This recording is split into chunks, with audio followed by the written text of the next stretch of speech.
happy to be here tonight with Zardosht Afshari, who is an Iranian filmmaker whose short films have been screened in some international film festivals in countries like the US, Iran, Poland, Croatia, India, and Italy. He received his MA in dramatic literature from the University of Tehran in Iran and has moved to the United States in 2019, where he is a student of the MFA program at Film and Media Arts at Temple University.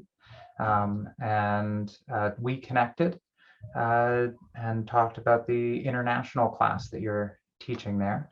Out of that discussion, this series was put together. And we're really excited that this is the second film in a four-part series exploring films from the Middle East, but particularly from Iran. We have seen Farhadi's A Separation, and there's two other films upcoming. And I just want to say that this program is funded by the Vesta Fund, which allows us to have these conversations and explore cinema and go off the beaten path and explore the world in very different ways. So I'm very excited to now turn things over to you, Zardosht, and let you walk us through this incredible film. Thank you very much, Chris. Thank you for having me. Yeah, this is the second time that I want to, have a discussion about another Iranian film. Last month in October, we had a talk about A Separation by Asghar Farhadi, and I think his last film, A Hero, would be one of the nominees for the Academy Award. Who knows? But yeah, I've heard something about that, but just we should wait and see. And today I want to, talk about the film that whose filmmaker lives in the United States, in New York. Shirin Nishad is a female Iranian filmmaker that, not just filmmaker, as I told you, she's an artist, photographer. She has done a lot of video installation, and she has been awarded in some prestigious, festivals, biennales, and something. But this film was her debut as a director, and the film actually won Venice Film Festival award for the best directing. I have prepared a presentation for the film, and if you let me, I can just share my screen and we can see the presentation. If it's Please. Okay. Yeah. Okay. So, do you see my screen? I do. Okay. So let me just Women Without Men is the second time that we have, this kind of discussion in part of the Deep Focus Online discussion. And this is a Middle Eastern cinema series for November 2021. For next month, we have a film from Afghanistan, and after that, we have another film by maybe most acclaimed Iranian filmmaker, Abbas Kiarostami.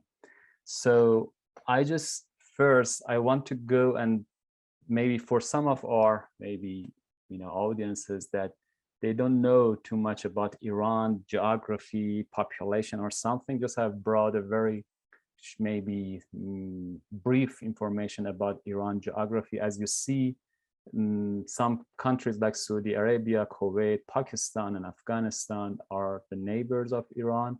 And the story of the film happens in Tehran, in the capital of Iran.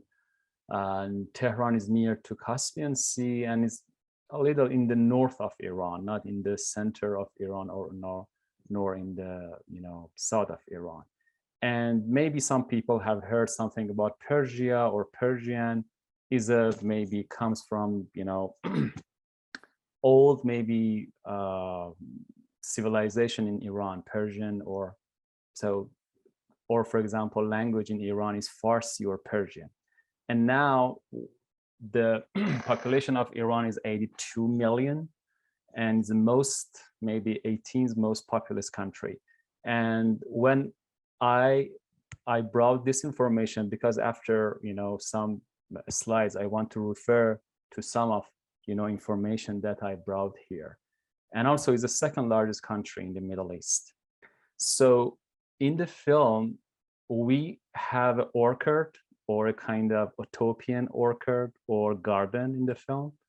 And I realized that in the subtitle, they didn't bring the name of the place that one of the character, Fakhri, wants to buy or wants to see a garden. The garden is in Karaj.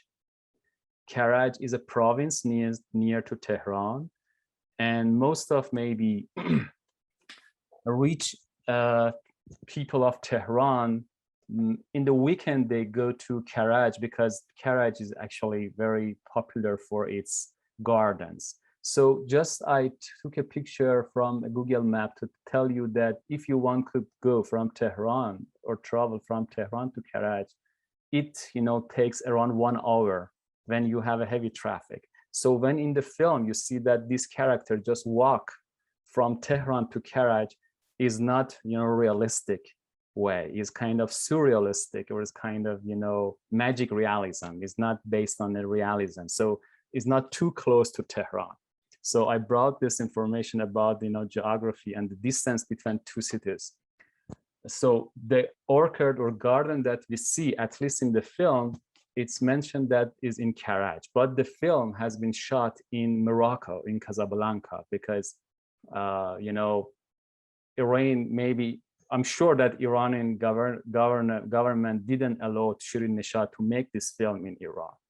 So I want to go through the characters of the film.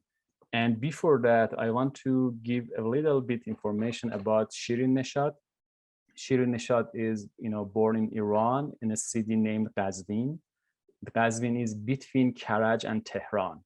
It's a city between Karaj and Tehran, or maybe after Karaj. And Woman Without Men in 2009 was her, as I said before, it was her debut, actually, first feature film, and adapted from the novel. That the novel was written by Shahnush Parsipour, is an Iranian female writer and author. And also she lives, Shahnush Parsipour, like, Shirin Nishad, lives in exile. Both they have migrated from Iran and now they live outside of Iran. And also Shahnush Parsipour has a role in this film. One of the character, she plays one of the character of the film. I will show you. So the film was the winner of the Silver Lion for the best directing. So for the first film was a very, maybe unexpected to just a filmmaker with her or his first film can, win this very prestigious award. She made another film looking for Kulthum. Kulthum is is the most famous female singer in Arab countries. She was originally from Egypt, and all Arab people around the world knows Kulthum. And in 2021, also Shirin Nishad made her third film that was in Venice Film Festival. And the film was made in the United States. And I hope that we can watch in film in maybe Renew Theater someday. And I haven't watched the film because it's very new. And also it wasn't in Philadelphia Film Festival. So these are the films, just the films of, by Shirin Nishad.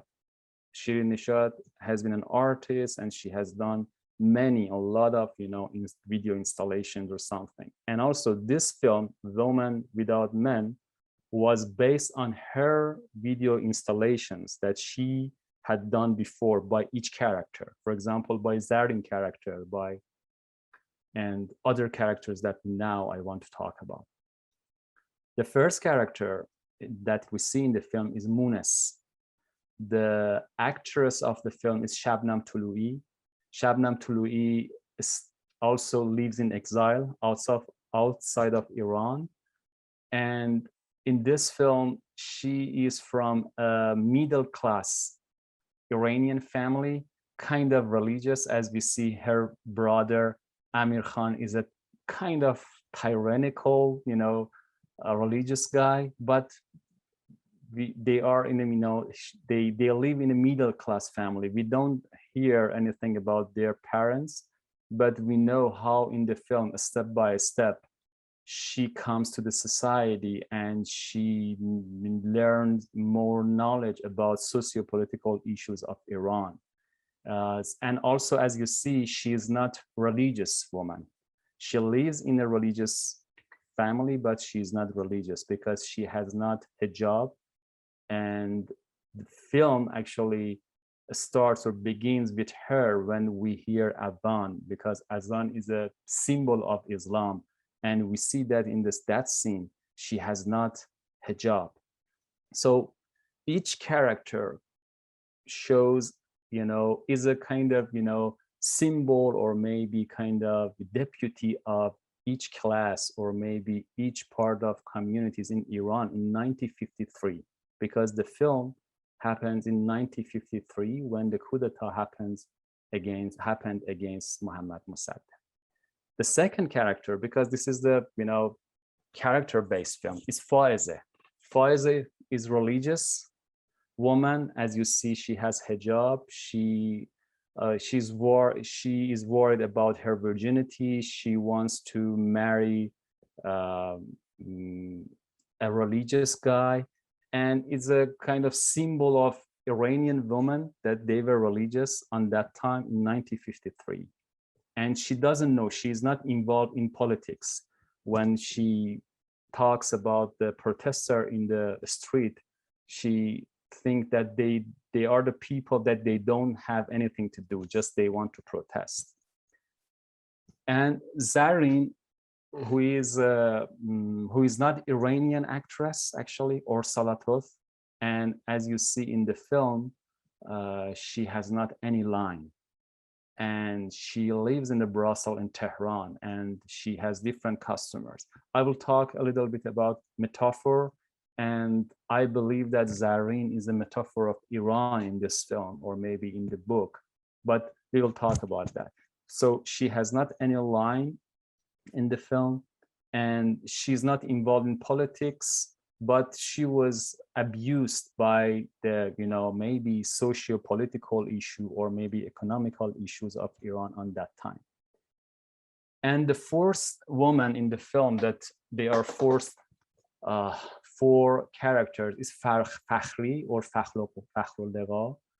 As you know, she smokes cigarette. She is from rich family. As you see, she doesn't have hijab. So she is a kind of modern, maybe woman in 1953, but still we see that she is under pressure of her husband. And her husband actually is a general that, is loyal to Shah, or the last king of Iran.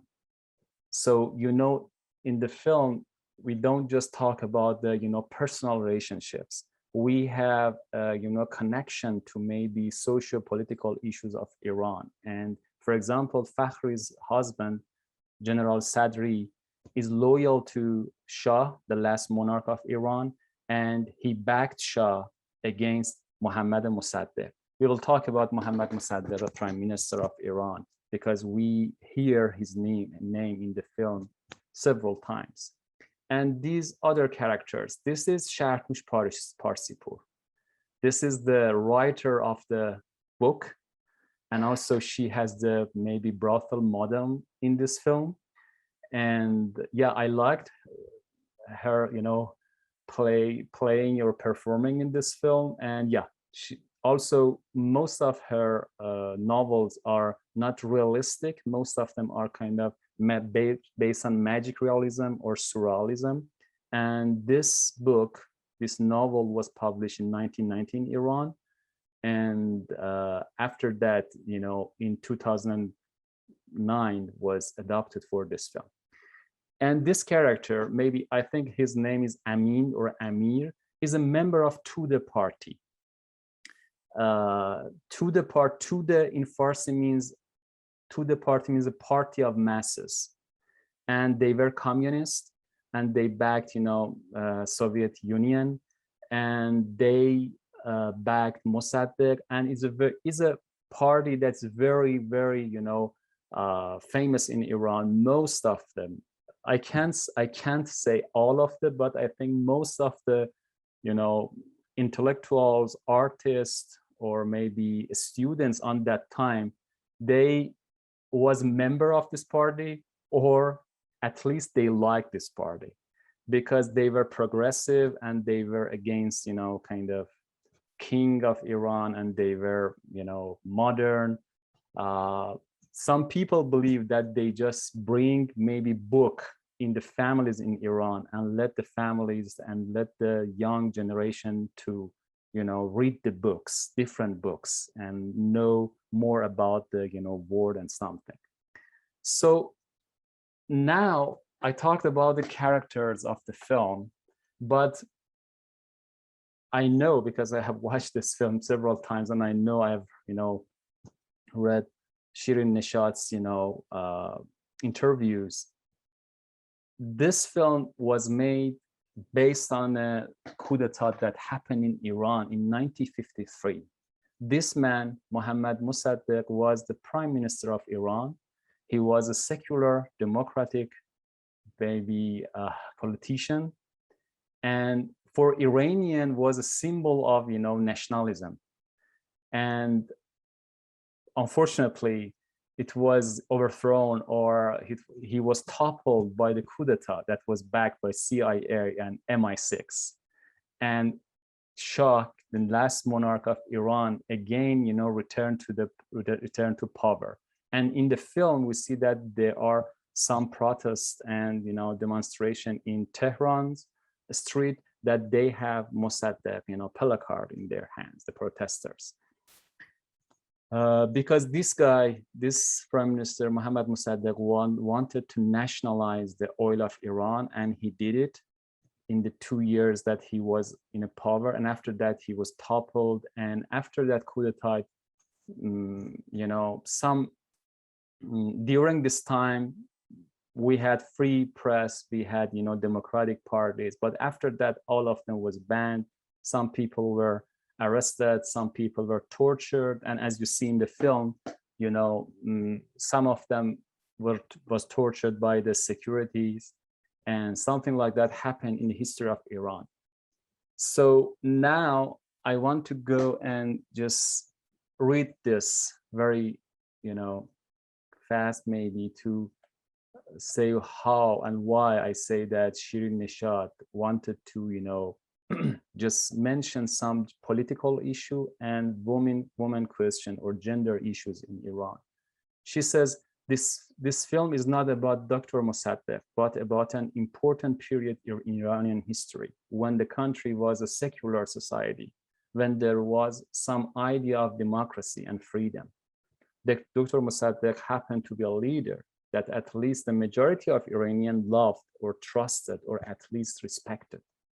Generally, we felt strongly that returning to the period of 1953 served a great purpose, not only for the Iranians, but for the Western, who mostly remember Iran after the Islamic Revolution. Most Americans today remain unaware of how their country was responsible for overthrowing the chance for democracy in foreign countries, how the CIA organized coup of 1953 marks the beginning of the deterioration of the relationship between the United States, Iran, and entire Middle East, as well as creating the groundwork for the Islamic Revolution. As you see in the film, there isn't any slogan against United States. This is a slogan against British and Britain.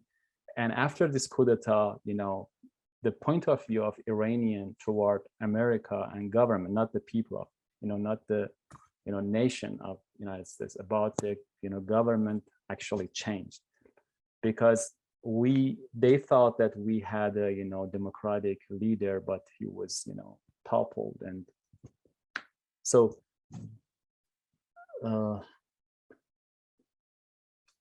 now I want to I try to make it shorter and shorter, but just I want to go through the form of the film, because I talked about the content of the film, about the script, about the socio-political issues of the film, characters.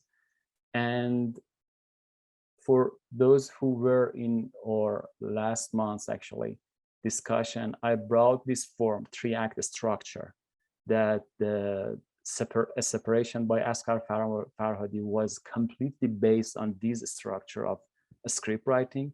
But in this film, the script and screenwriting is not a 3-act structure, it's a non-linear, and it's a character-based film which introduces the character within the, the situation or socio-political issues. And maybe if we compare these films, we can see this difference between how the scripts have been written for both films. And cinematography, and the film that we watch, A Separation, we had handheld camera and kind of documentary. But in this film, I could, I think, screenshot each shot of this film as a sample of cinematography, I think, or lighting. But just, I love this. It's one of the scene that I love, just one of the scene. And you see how, lighting, has been used in this scene. And it's kind of impressionist maybe way of, it's like a painting for me. It's not just like, and it comes, the cinematography, I want to say Asghar Farhadi comes from writing, but Shirin Nishad comes from installation, video installation. And we see how their style in cinematography and the way that they ask their DP to light the scenes and, shoot the scenes is different, completely different. Some issues in the film and some scenes, or some maybe, if you are familiar with Shirin Nishad's work and her installation, video installation, you see in most of her work, she refers to Islamic culture, to femininity and masculinity. For example, this scene, the people are praying, they are Shia, and you see that this woman is alone and just in front of them. And also in this scene, in a tea house, or Munas is the only woman with chador that she reads pamphlet of To the Party, and all of them, all around her, are men. And it's a kind of patriarchy in Iran and occurred. And this, as I refer to the geography or the distance between Karaj and Tehran, you see that these two women with chador, that is a symbol of maybe Islam, they just walked from Tehran to Karaj, but when they back, they didn't have chador. And it's a, something happens, something happens to this character, and we see how they change their mind at the end of the film. So I just want to talk a little bit about metaphor, because I think in this film we see different metaphors. A metaphor I brought from Literary DeviceNet is a maybe definition of metaphor, very short definition, is a figure of a speech, or maybe in writing, that makes an implicit, implied, or hidden comparison between two things that are unrelated but which share some common characteristics. In other words, a resemblance of two contradictory or different objects is made based on a single or some common characteristics. So why I brought metaphor? If you see the film, you can pay attention to magical realism. Munas commits suicide, but again, she is alive and she is present in different, social activities, political activities.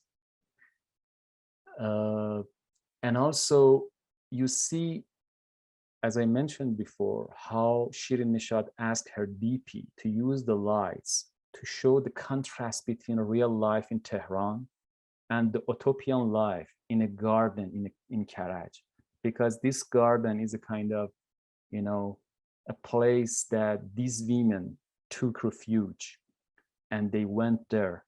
But after the coup d'etat, the, you know, army actually raided that garden and everything. And as we see, Zarin, for example, died that night, the night of coup d'etat. And there are some metaphor of something. And I just wanted to ask maybe this question. I wanted to know if you agree with me or not. Are the women of this film are a metaphor of Iran or not? Did they want a utopian life like freedom? When I say utopian, means freedom, democracy, which was impossible.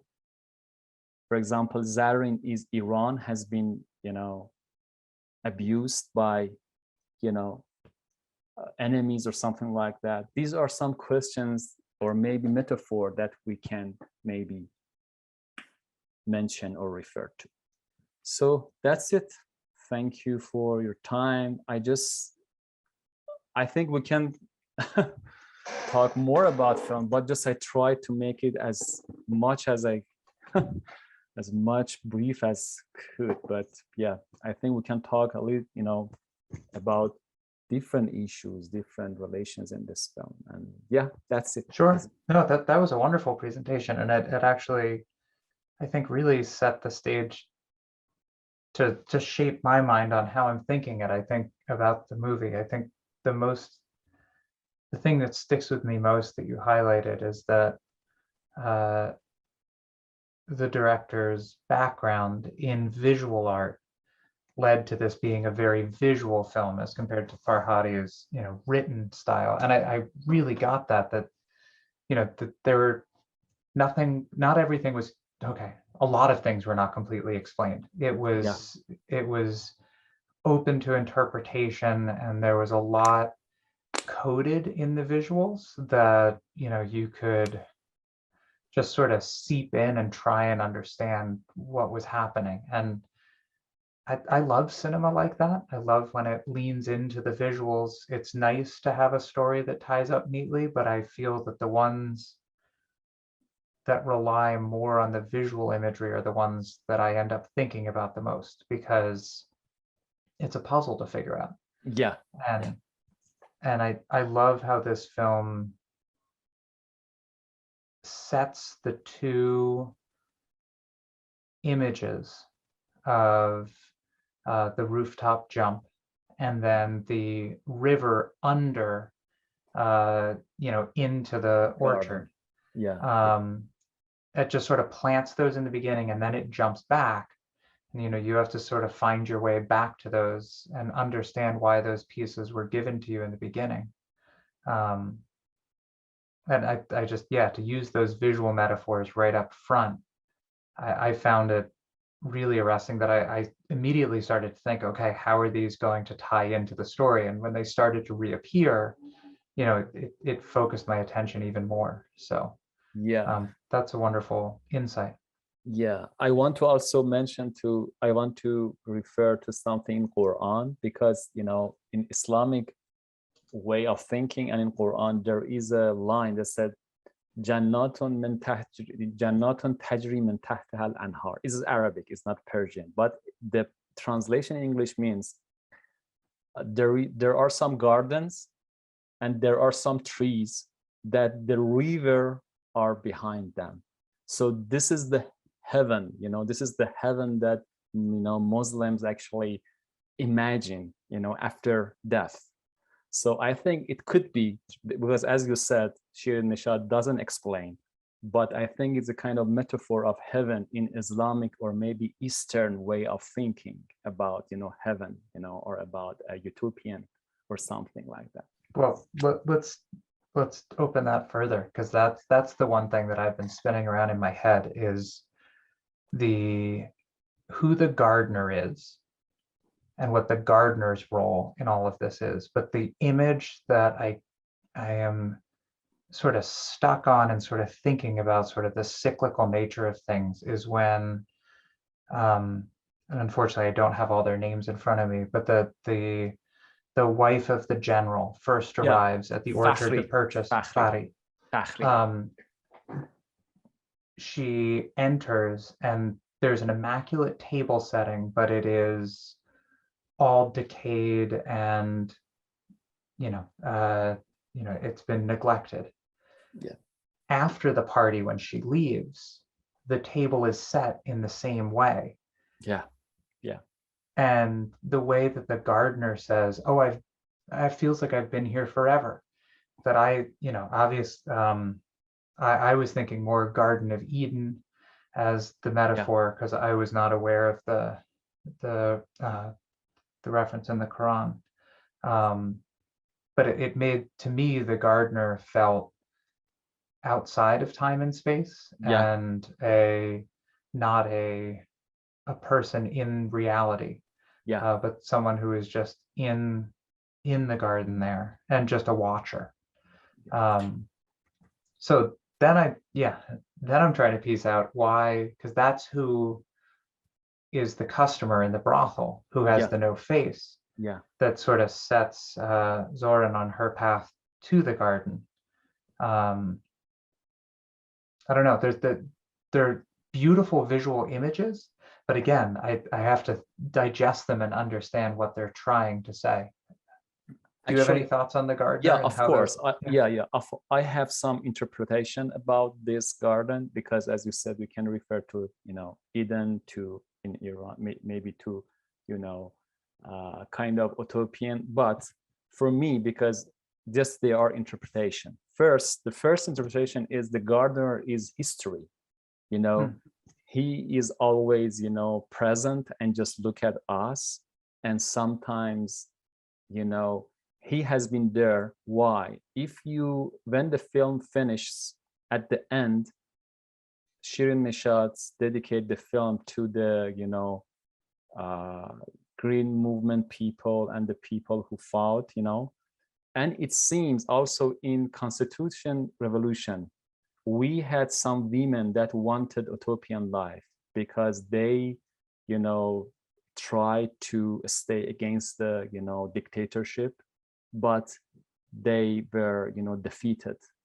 And again in, during the Mossadegh time, women tried to be free for 2 years, but again, it was, they were defeated.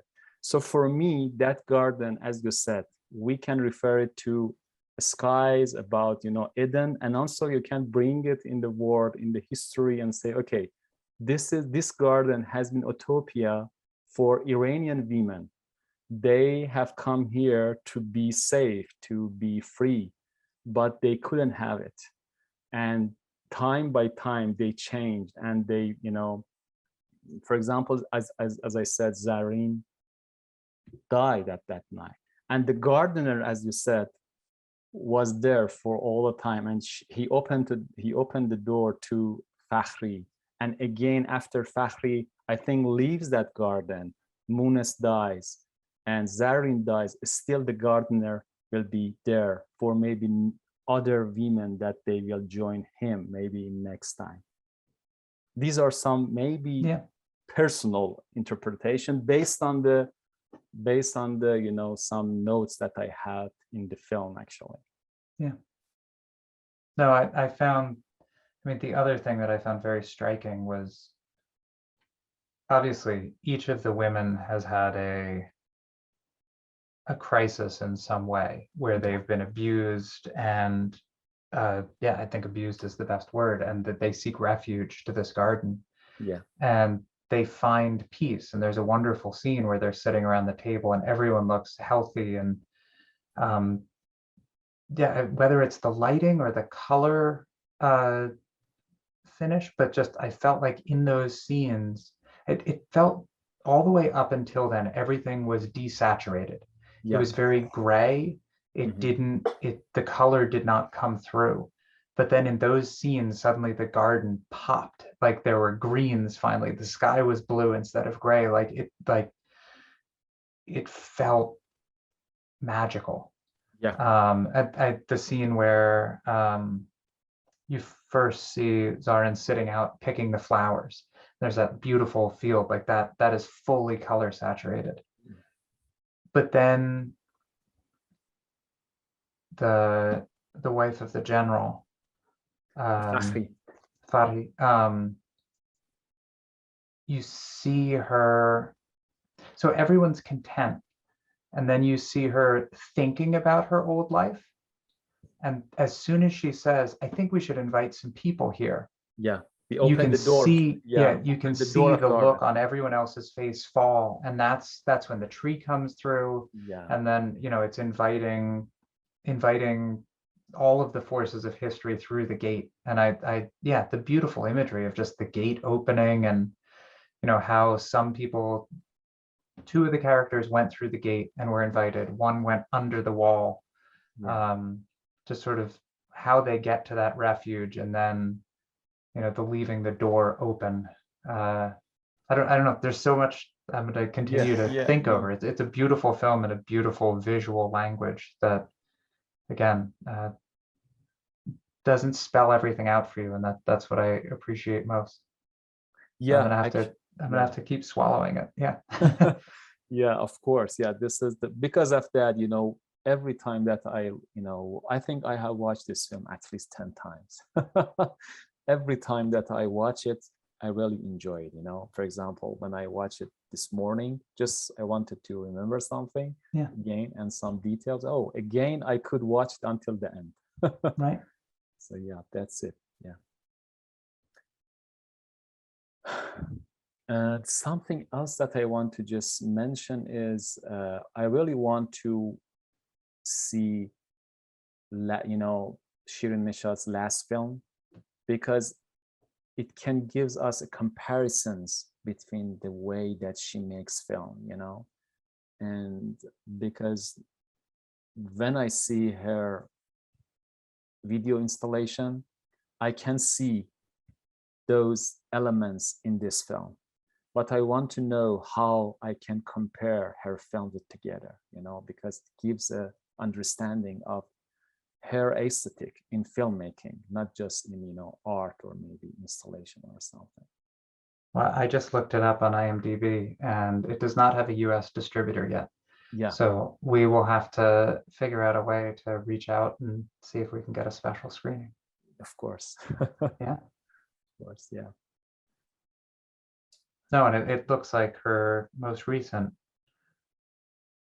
sort of explores issues with American culture and borders, and the same issues of democracy. So it'll be an interesting comparison piece to her new home.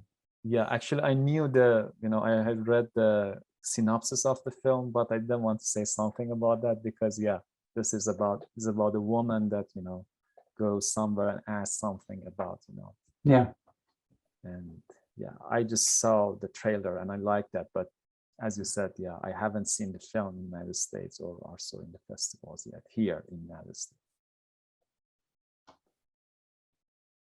Were there, I guess the only other thing that I found really amazing of the film, there are a lot of films that I feel the political,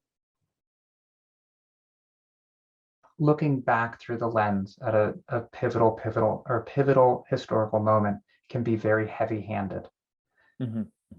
And I thought that there was a subtlety in this that allowed that story to play out, but also the metaphor story of the three women to exist simultaneously. So it's almost those two stories coexisting in the same space.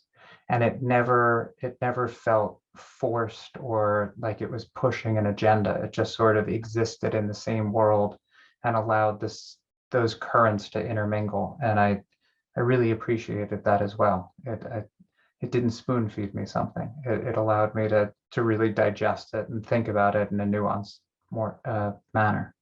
Actually, the maybe the reason that I wanted to, select this film for this screening first, because first was a separation, and also we talked about the separation, that you can find other layers, not just the relationship between those, families. And also in this film, as you mentioned, I think it's a multi-layer film, as you said.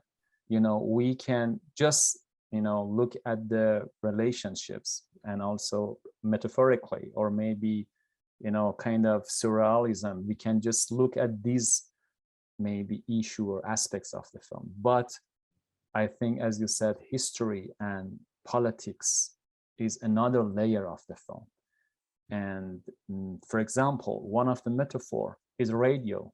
Radio is the only connection that woman, Munes, has with the outside world, and also to the party just, is a very, if you talk about the history of Iran, at least in 100 years ago, you hear to the party several times, So as you said, they have